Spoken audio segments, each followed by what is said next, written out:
Hey guys, today we're going to be talking about simplified Chinese Pokemon cards. I don't see many people talking about these actually, so I just want to talk about in this video what I plan to do going forward, what I'm currently doing, what I think is going to happen with them, because there's not a lot of channels like really talking about the long-term investability or collectability of these cards. Mostly just channels talking about new products that are coming out, which there have been a lot of really cool new products coming out, and I just thought, hey, I need to come on here, talk about what I really want to hear other people talk about. So a lot of people don't collect Pokemon cards because there's a language barrier. You know, sometimes they like English cards versus Japanese. Like sometimes I know a lot of people don't collect Japanese because they can't read the card, which is kind of funny to me.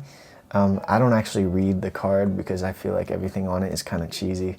I just like the art, and also I can read katakana and hiragana, which is basically everything that's like literally what all Japanese Pokemon cards are printed in, so I don't really mind that. But there's a language barrier. Also, poor quality. Some people don't collect cards because of poor quality, me included. This is why I don't really collect English cards, because they just don't really look very nice to me. Even the nice textured ones, like they're kind of bland. The texture's not that deep. It's just not that nice to me. Sometimes people don't think they'll hold value. I personally don't collect cards if I don't think they'll hold much value, because I do treat these as an investment, and if I don't think I'll make a return on the investment, it's just not really worth collecting to me.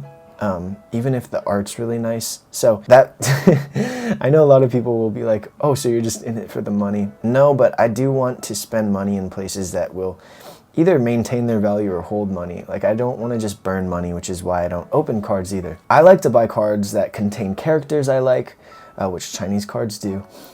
They have nice texture and print quality, which Chinese cards also do. I think they'll hold or grow in value, like I said previously, and they don't always have to be affordable if they meet those former criteria. But we still don't know if Chinese cards are gonna hold value long term, as they're only about 5 years old. They just released last year, in the fall or the winter, I guess it was. They released the Pikachu 5th year anniversary for simplified Chinese.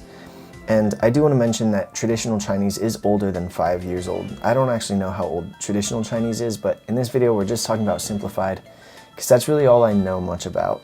I don't really know much about traditional Chinese cards. One of the pros of Chinese cards is they're extremely affordable. And I want to talk about this card here too, which is this Friends in Alola. Look at that texture. This is a PSA 5 actually, but if you look at it, you probably wouldn't even know why. I don't know why it's a 5. I don't even know. I've looked at it like thoroughly, and I can't figure out why it's a 5.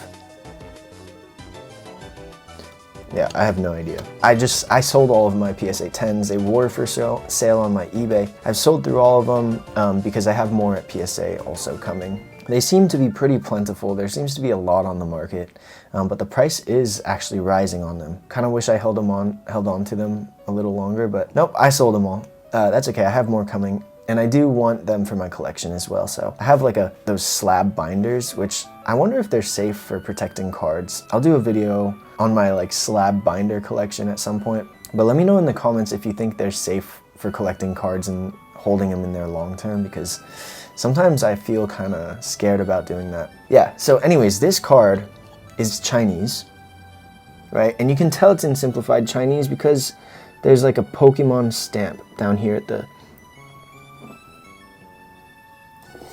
Oh. Don't mind my hands. They're kind of ugly. Yeah, the Pokemon stamp here down in the left corner. No other language has that stamp, so Chinese cards do. And that's how you can kind of tell that they're simplified Chinese. In a PSA 10, this card is $100. Maybe you can probably get it for less. I was selling them for less. If you got the card in a PSA 10 in Japanese, it's about $4,000, I think, if I'm correct off the top of my head. Why is this worth $4,000 in Japanese and this one is worth $100 in Chinese? Well, Japanese is a lot more exclusive. It was exclusive for a very long time. It came in like this collection box thing. But this one just came out, I think 2 or 3 years ago now, in a collection box with Galar Friends in Chinese. And then this one, and they both came out together, and there seems to be a lot more on the market. Yeah, it's probably not as exclusive, and it's also in Chinese. But simplified Chinese cards and I think traditional Chinese cards are both printed in Japan. So they do have that Japanese print quality, and here I'm gonna show you the difference between Chinese cards and Japanese cards print quality. As you can see, they're fantastic. I mean, to be fair, the Japanese cards that I'm showing you are in PSA slabs, but they're pretty much identical. I mean, I can't tell the difference. Can you tell the difference? Either way, both of them are much nicer than English cards. The only difference between the Japanese and the Chinese is obviously the language, and then two is if you go to the back and you look at the back of the card, it's actually the international backing on the simplified Chinese cards. So what have I been doing with Chinese cards? I'm very interested in them. I think they're beautiful and they're exactly what I want. I do think the katakana and hiragana on the Japanese cards is much more beautiful than like the Chinese kanji, I guess. I guess it would be called kanji in Chinese. Basically, the text is a lot nicer in Japanese, in my opinion, but that's just preference personally. I do prefer Japanese text. I think it's like the most beautiful text. But all these cards I'm gonna send off to PSA and I'm going to get them graded. I'll probably have some for sale. The idea was to flip them, although prices have really gone up a lot, which is even more reason that I should flip them. For some reason with human instinct, we just tend to wanna hold on to things when prices go up, which is kind of backwards. If you really wanna take advantage of the markets, you should sell when prices go up and not hold on to things. And you should hold on to things when prices are cheap, but most people sell when things are cheap.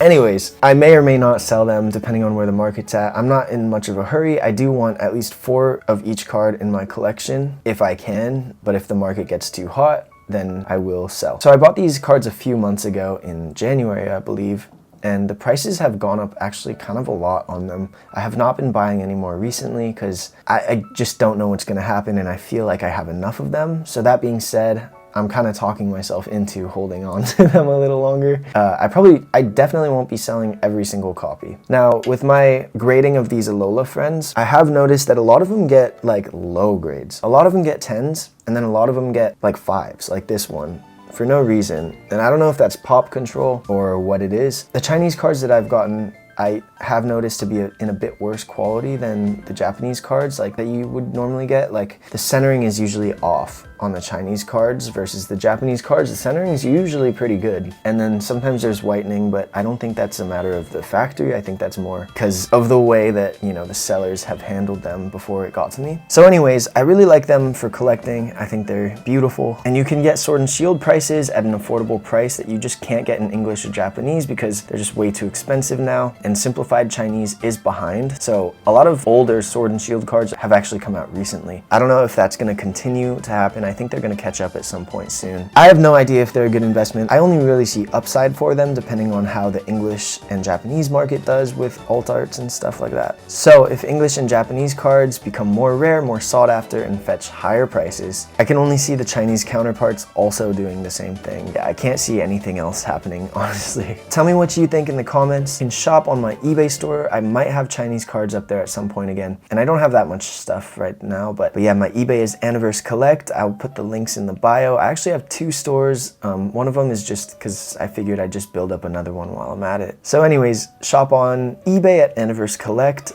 and subscribe, like, give me a comment down below, say hello. Thank you for watching.